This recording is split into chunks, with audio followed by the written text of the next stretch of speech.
মনে হয় যে আসলে বিশাল খবর বা খবর কিছু আছে এরকম। তো যাই হোক, যেহেতু একটা ঈদের বাতাস চলতেছে, গ্রিক সাইপ্রাসের বিষয়টা খোলা আছে কিনা।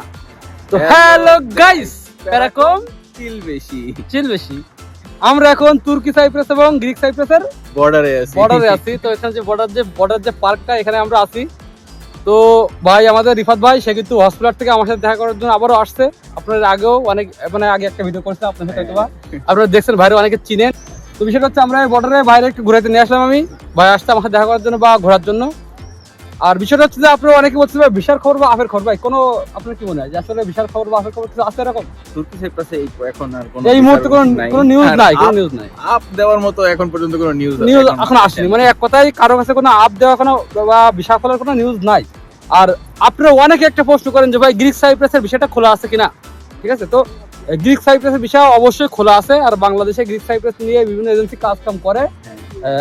এবং এখানে একটা জিনিস মাথায় রাখতে হবে যে গ্রিক সাইপ্রাসের বিষয়তে কিন্তু সময় লাগে। এবং মোটামুটি এখন প্রায় 12 থেকে 15 লাখ টাকার ভিতরে মানুষ এখানে আসতেছে বা তাদেরকে নিয়ে আসা হচ্ছে। তা আপনারা চাইলে এগুলো কন্ট্যাক্ট করে বা খোঁজ খবর নিয়ে বিভিন্ন এজেন্সির মাধ্যমে আপনারা যোগাযোগ করতে পারেন। রিফাত ভাই, আপনি যে আসলেন, আমার সাথে দেখা করতে আসলেন, বা এই যে এখন আপনার নিয়ে যে এই বর্ডার দিয়ে আপনার ঘোরাচ্ছে, আপনার ফিলিংসটা আসলে কি? ফিলিংসটা খুব ভালো লাগতেছে।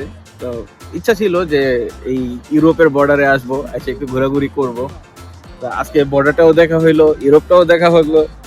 তারপর হচ্ছে তুর্কি সাইপ্রাস, গ্রিক সাইপ্রাসের যারা আছে এদের সাথে আমরা কিছুক্ষণ আড্ডাও দিলাম, ভালো কমিউনিকেশন হইলো। আলহামদুলিল্লাহ, ভালো সব মিলে খুব ভালো লাগতেছে। তো যাই হোক, যেহেতু একটা ঈদের বাতাস চলতেছে, তো সবাইকে জানাই, প্রবাসী ভাই এবং আমাদের বাংলাদেশি ভাই বিরাদার যারা আছে সবাইকে জানাই ঈদ মোবারক।